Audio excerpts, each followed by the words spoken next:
everyone, my name is Miss Jori. Today we will talk about the planet Earth. Here's our planet Earth right here. And then we will read a book called Planet Earth. Last week we talked about stars, which are big balls of hot gas. And our sun is a big, bright star. So let's take a look at our sun in this book. Here we are. There's our big ball of hot gas. Now our sun is a big, bright star. It gives all living things life that lives on this earth, such as trees, people, bugs. So it gives all those things life. And it even helps to provide our earth with the water that it has. Now our planet Earth is made up of rock. So our planet Earth is kind of solid, like this rock right here. It's hard. And as I said, it is made up of water. So when you look at the planet Earth, it's kind of blue as well. You mostly see blue because it's made up of a large percentage of water. And here we are here. We have our water and we have our land. The land, what color is the land, friends? That's right, it's green, but you mostly see what color? What do you see most of? The blue, because it's made up of mostly of water, of our oceans. Okay, so now we will talk about astronauts. That's how we know what our planet Earth is shaped like. Due to people who are astronauts, they go out into space and they can see our planet from space. And it looks like this astronaut right here, who is Neil Armstrong, landed on our moon. So he's on the moon. So that's how we know what the planets look like from space. Also, we have things that look like this. These are little shuttles that we send up, and telescopes we send into space so we can see what things look like from space. So now I want to show you a short video more about what astronauts do when they go into space. So here's a short video here. I actually had to put it on my phone. I will turn it this way for you all. And I will play it for you. There we go. Astronauts. An astronaut is a person who travels into space. The word astronaut comes from Greek and means star sailor. Yuri Gagarin was the first man in space in 1961. The first woman in space was Valentina Tereshkova in 1963. Both of them were from Russia. Since the first man went to space, a little over 500 people from 38 countries have been past the Earth's borders. The American Space Association is called NASA. It stands for the National Aeronautics and Space Administration. Gravity is a force that keeps us on Earth. It holds us down and makes things fall.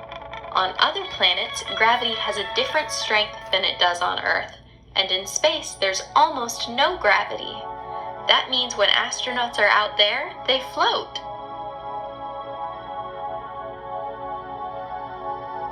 Astronauts have to be very smart and healthy and train for a long time before they are ready to leave Earth. To help prepare for floating in space, astronauts do some of their training underwater.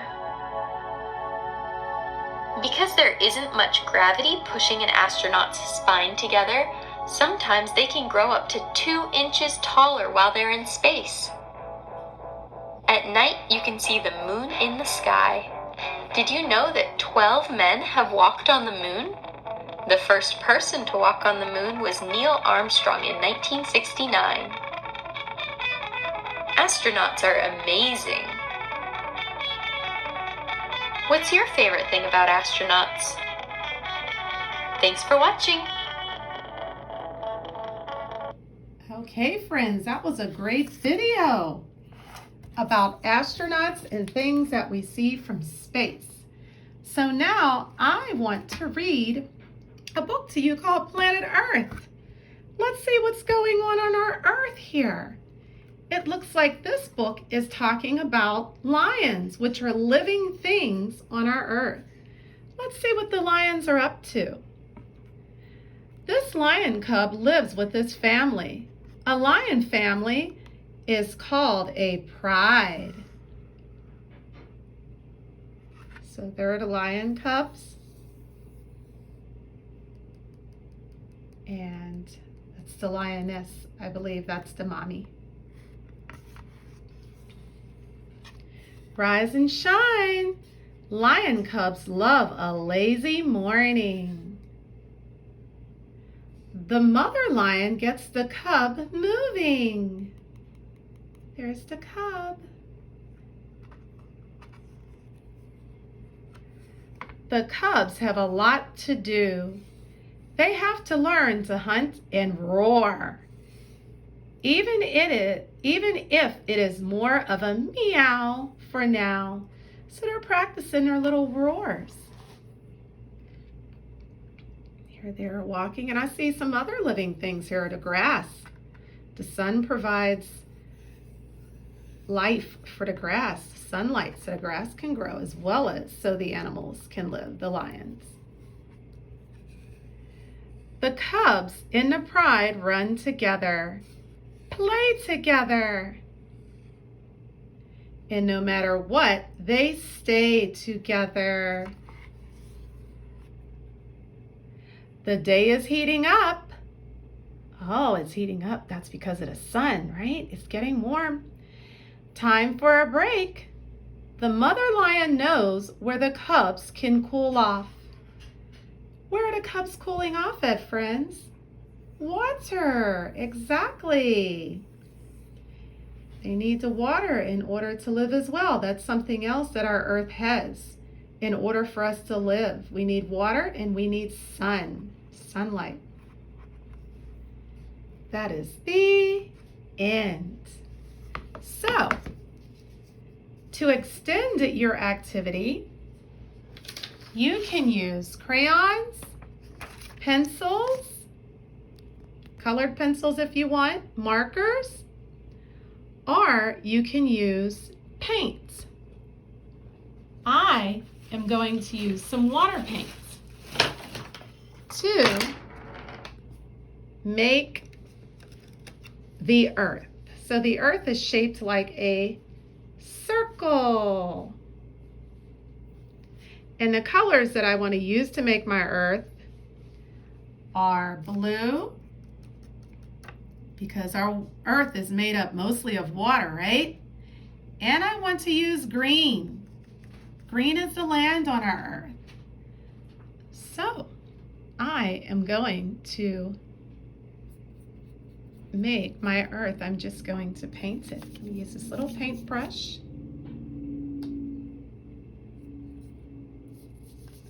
And I'm just going to paint my circle. I'm going to fill in my circle with blue paint.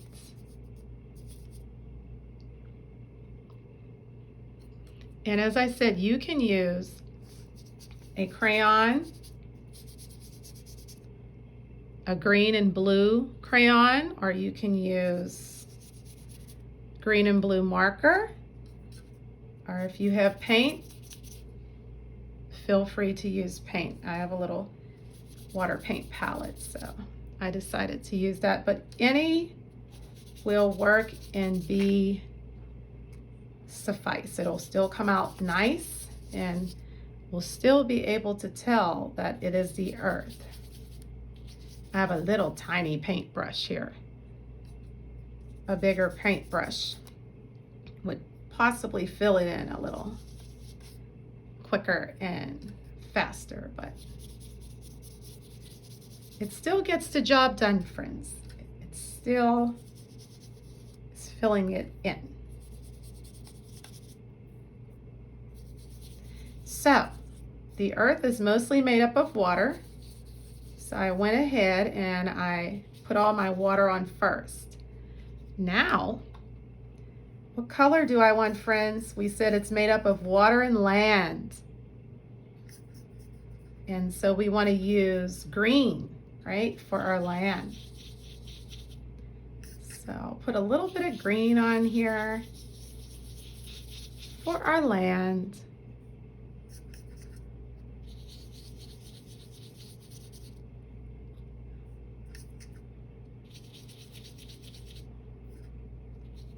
So that is the land on our earth.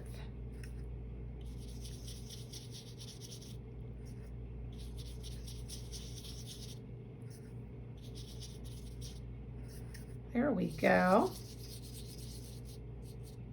So that is my earth, friends. Let's see if it kind of looks like what we saw in the book. Let's see. Let's compare. So here's the book. Here's the water and here's the land. The water and the land. Mine is a circle as well. And we have our water and some land. So that is my earth, friends. And if you want to extend your activity, you can draw a picture of what you see when you go outside to play. What I did is I went outside and looked around in my backyard, and I saw a tree in my backyard. I saw some birds flying in the sky. I saw a big, beautiful blue sky with some white clouds. I saw the sunshine, which is a big ball of hot gas. And remember, we said it provides life for the birds, for the trees. I saw a little rabbit, a little brown rabbit hopping in the backyard. I don't have a pond in my backyard, but I added a pond. I would like one. So a little pond, some blue water. That's something else we need to live, remember, water. And I saw a little froggy, a little frog. And the grass. The grass needs the sun in order to live as well. So, when you go outside, look and see what living things are out there. And then maybe you can draw a picture of all the living things that you saw that requires the sun and water to keep them alive. Okay, friends, I enjoyed spending time with you and talking to you. I will speak with you next time. Take care. Bye.